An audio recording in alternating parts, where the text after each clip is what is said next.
Jonesy and Amanda. Jam Nation. Our next guest knows all about mental health.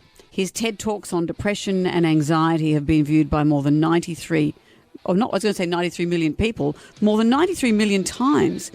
His book, Stolen Focus, which explains why we have a declining attention span, had everyone talking last year. And now all his insights and knowledge will be coming to Australia for a health and wellness festival called Viva Festival. Johann Hari, hi. Here he is.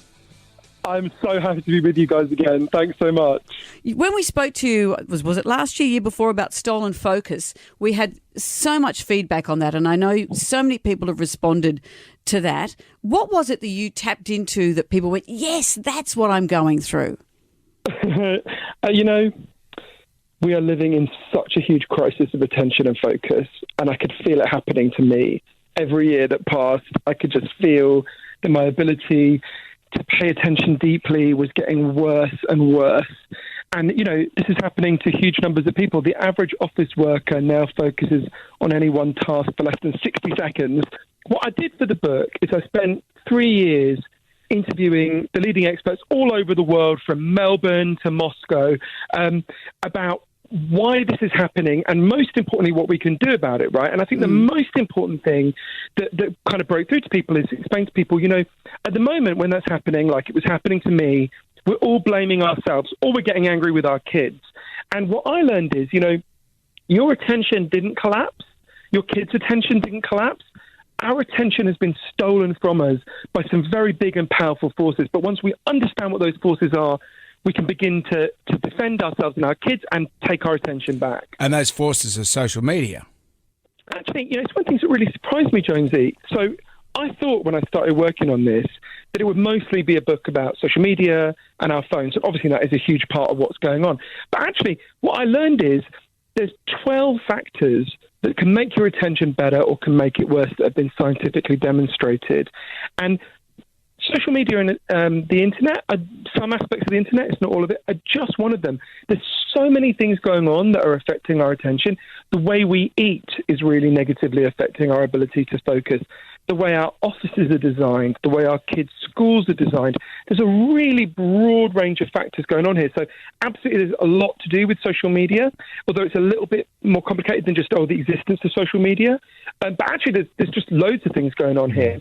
I thought it was interesting too, one of the main causes of depression and anxiety you talk about in Lost Connections is our disconnection from meaningful work.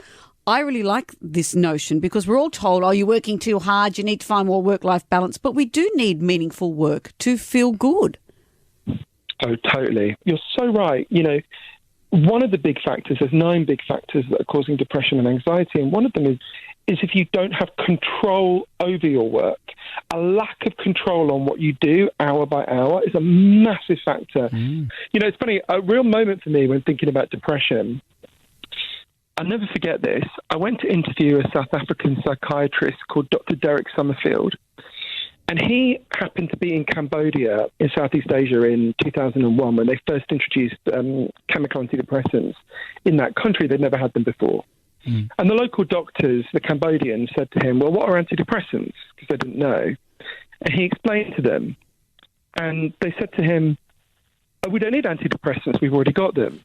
And he said, what do you mean? And he thought they were going to talk about some kind of herbal remedy, like St. John's wort or something. Instead, they told him a story. There was a farmer in their community who worked in the rice fields. And one day he stepped on a landmine and he got his leg blown off.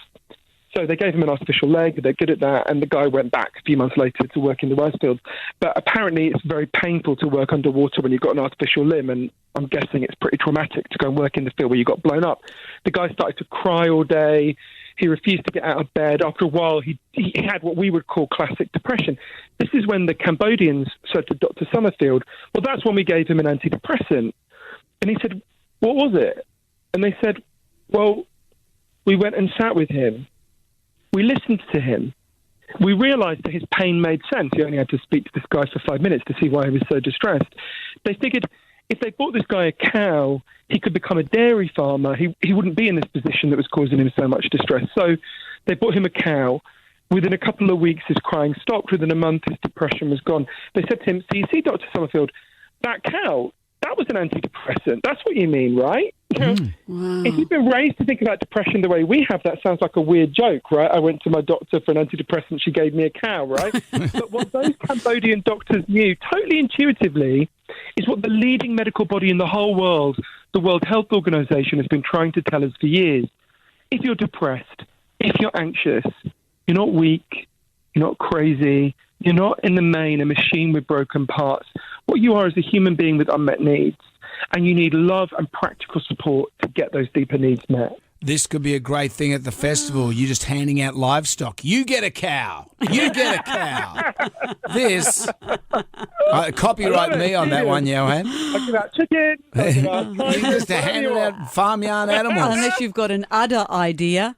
Oh. Johann, that does not deserve that laugh, I tell you right now.